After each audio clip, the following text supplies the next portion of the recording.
Hello Year 5, up to chapter 58 now, so let's see if Addie can go back into the building and get rescued by the helicopter.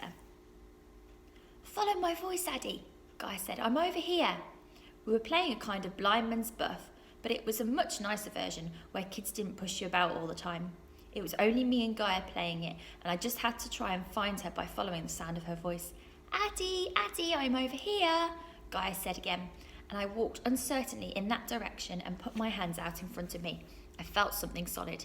Yes, you found me, she said, and pulled the blindfold from my eyes so I could see her smiling face. It's a flashback. As I stand there, looking for the door, I think I can hear someone calling my name. I move towards the sound and I push past a tall blutcher in my way. I stop and listen. I hear it again. I weave past another few blutchers and stop again. I can definitely hear someone saying my name and I move again in that direction. Finally, I see the black door and I squeeze through the gap and slip back into the tower. I run. I hear Mum's voice calling me. Addie! Addie! I sprint up the stairs and I pull off the mask and drop the rucksack as I go so I can get to her faster. When we meet on the stairs, we are both running so fast towards each other that we almost make each other fall over. But we don't fall. We hold each other so close for just a second before we both start running again. Mum grabs my hand and she doesn't let me go. She's stronger than me and she pulls me along with her.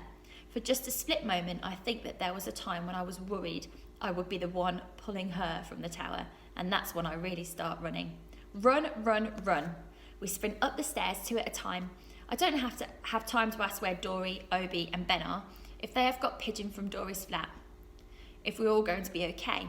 Mum is pulling me so hard up the stairs up towards the noise of the helicopter.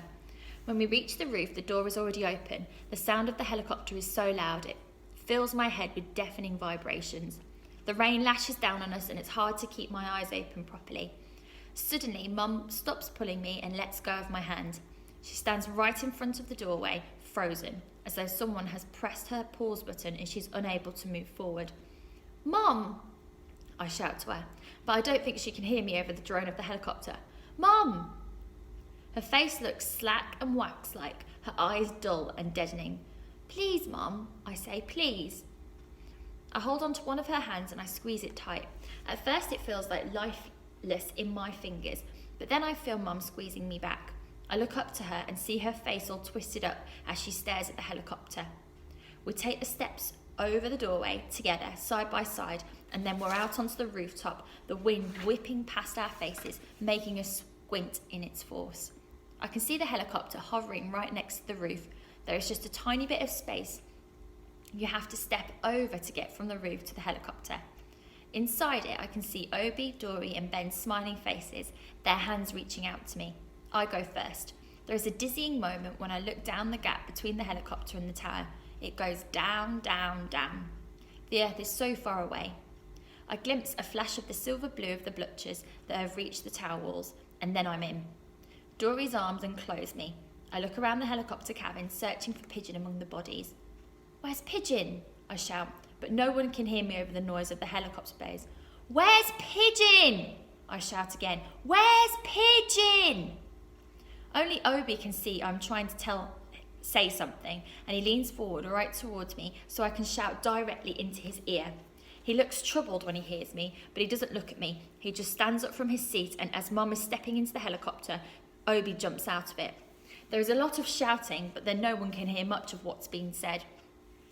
No one but me knows what Obi's doing. He runs through the open door and he doesn't look back. I try to go after him. It was me who should have gone, but Dory and Mum keep holding me between them and I can only cry out for Obi to come back. My cries are quite lost though, eaten up by the roaring of the helicopter.